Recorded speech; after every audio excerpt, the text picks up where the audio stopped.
In 2010, my husband Sean and I welcomed the birth of our second son, Ryder. Our oldest, Ethan, was so excited to be a big brother. We dressed Ryder in his coming home outfit, wrapped him in the green baby blanket that I knit for him, and brought our little guy home. A few years later, at 3.5, unlike his big brother, who had potty trained easily, Ryder was still struggling with pooping in the potty consistently.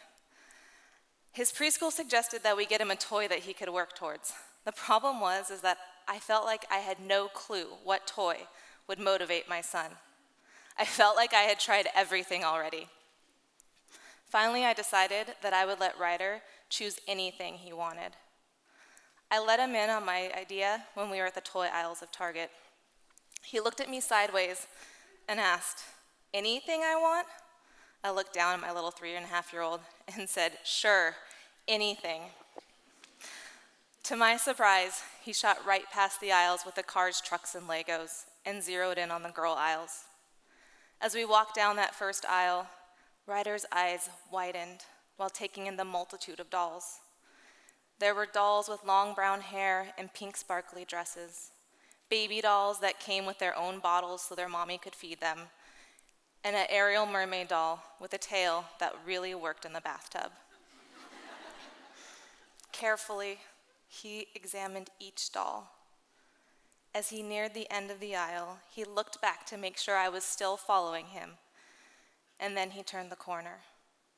In the next aisle, he was mesmerized by the frilly princess dresses, all of them decorated with an insane amount of glitter. His little hands reached up to touch the Cinderella dress. He noticed the high heels that would actually fit his little feet. I could tell his heart was beating quickly underneath the blue hand-me-down shirt from his brother.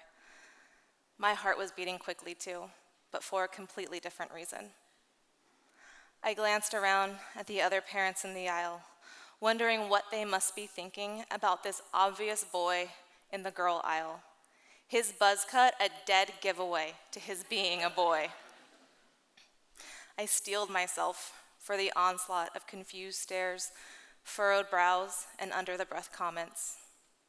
And then Ryder saw it, his heart's desire.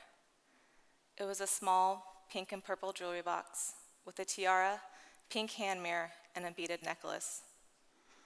This is what I want, my very own jewelry box.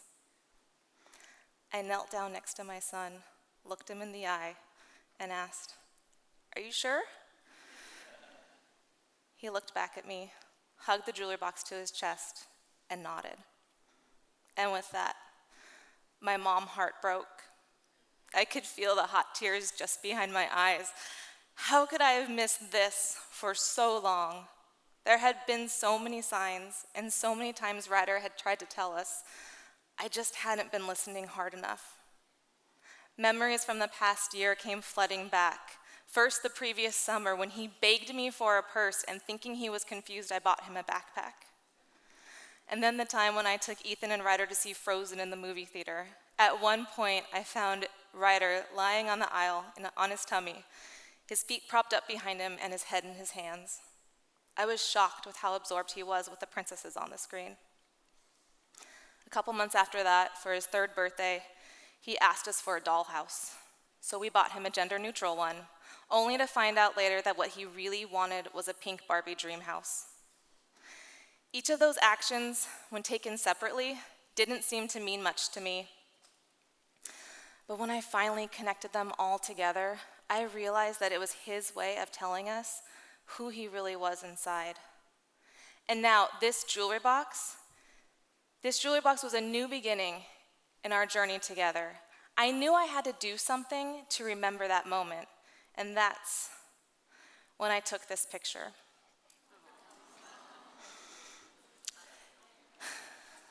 Thanks. This picture is not just one of a little boy in love with his new toy. This picture is my reminder to constantly show my unconditional love and support for this little person. That day, I chose to love Ryder for who he was inside and out. That day, I chose to follow him on this journey, on his journey wherever it would take us. That day, I chose to be the mommy he needs, not the mommy I think I need to be.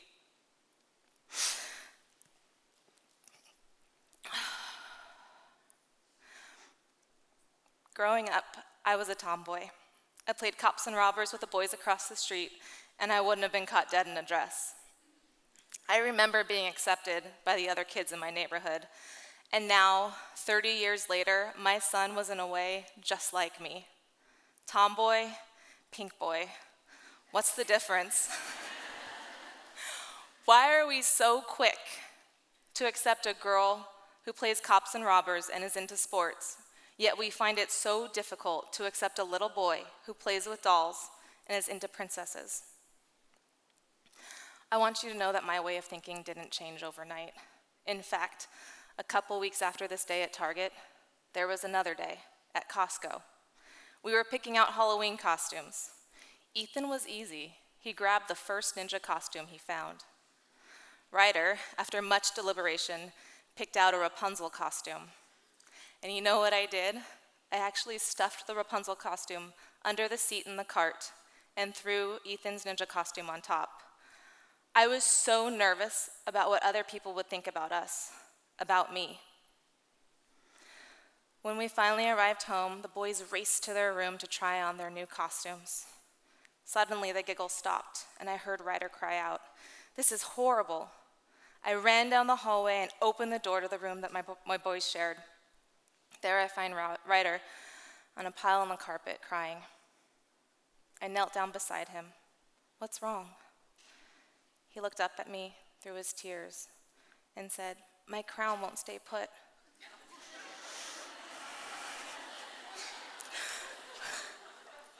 I pulled him into my lap, and as I wrapped my arms around him, I glanced around his room and really saw it for the first time. It was the epitome of a boy's room. Blue walls, Legos, baseball trophies, and a closet full of boy clothes. It was then that I realized that his room didn't match the person he was inside. I looked down at his sweet face, wiped the tears off his cheeks, and said, "Let's find something to keep that crown in place." After I rummaged around the house a little bit, an idea hit me, and I ran to grab some pajama bottoms from his drawer. I placed the elastic waistband around his head and situated his crown underneath. Then I wrapped it with some sparkly yarn to make a nice braid for him. When he looked at his reflection in the mirror and saw himself with long hair for the first time, his smile returned. For the rest of the day, he ran around the house not wanting to take off his new costume. Greedily, I watched him. I wanted to wash myself in this new reality. I watched as he danced down the hallway, twirling in circles, his dress spinning with him. I watched as he posed for pictures, placing his hands just so, as though he had studied models in fashion magazines. I watched as he tried on my high heels to see which ones would look best with his new dress, his first dress. Later that night, after tucking my boys into bed under their matching blue quilts, I locked myself in my bedroom. I needed time to reflect on all that had happened that day. There had been laughter, but also there were times when I found it difficult, even painful to watch, as my son presented as his true self. That night, the pain became unbearable, and I lay on my bed and sobbed uncontrollably.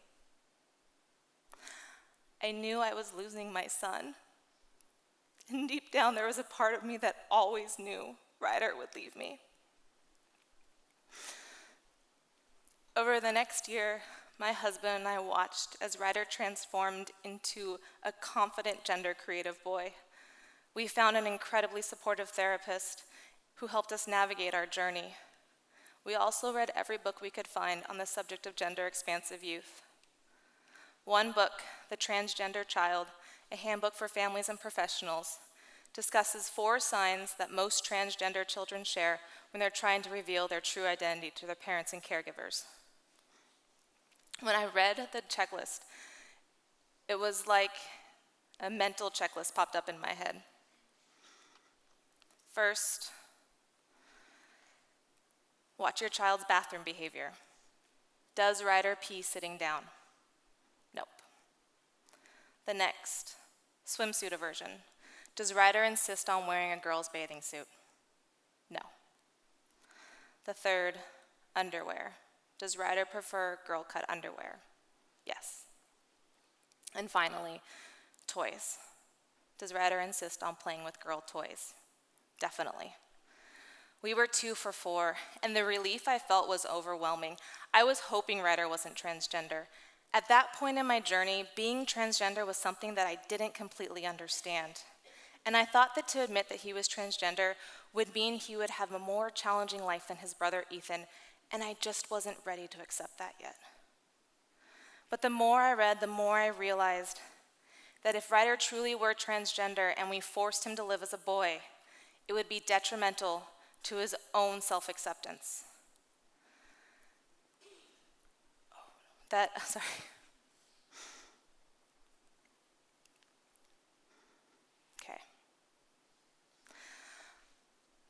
That same summer, we discovered Gender Spectrum, a nonprofit that provides resources, support, and training for families and other youth-serving organizations.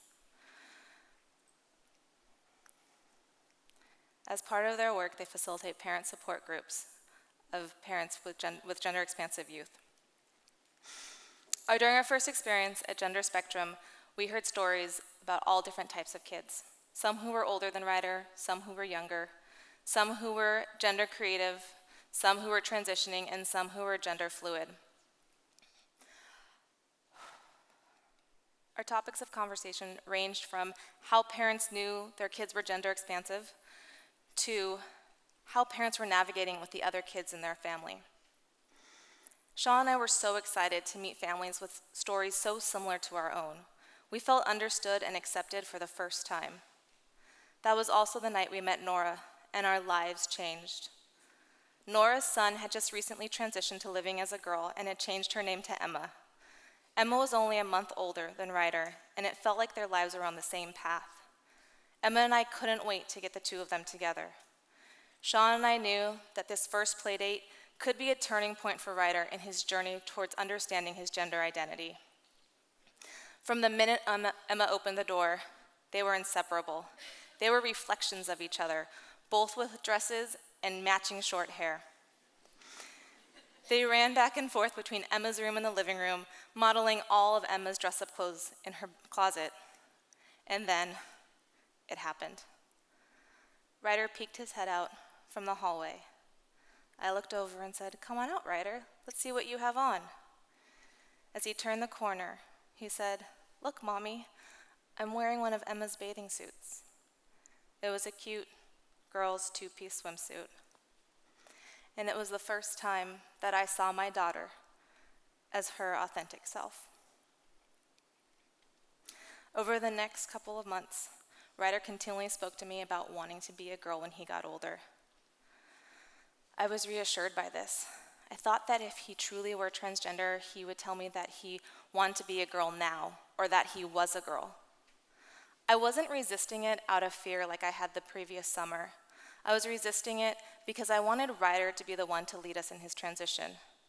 I had learned that day in Target how important it was to completely listen to my son, and I wanted to be the mommy he needed me to be, so I kept listening. Then 3 months before his 5th birthday, he told Sean and I that he was going to be a girl when he turned 5. That day we sat down and had a heart-to-heart. Ryder told us that he truly felt like a girl inside, and that we were the ones who were confused because we thought he was a boy. That day, Ryder asked us to be our daughter.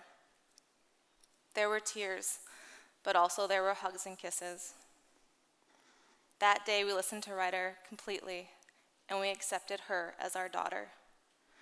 Ryder's smile brightened. It was as though a weight had been lifted off of her. We had come so far in the last year and a half. We had learned to look for the clues our son had been leaving for us. We had learned to listen to our daughter completely and to follow her lead on her gender expression. We also learned to love her for who she was, inside and out. We learned that sometimes it is in the act of letting go of the son you thought you knew in order to open your heart to the daughter who was always there. Thank you.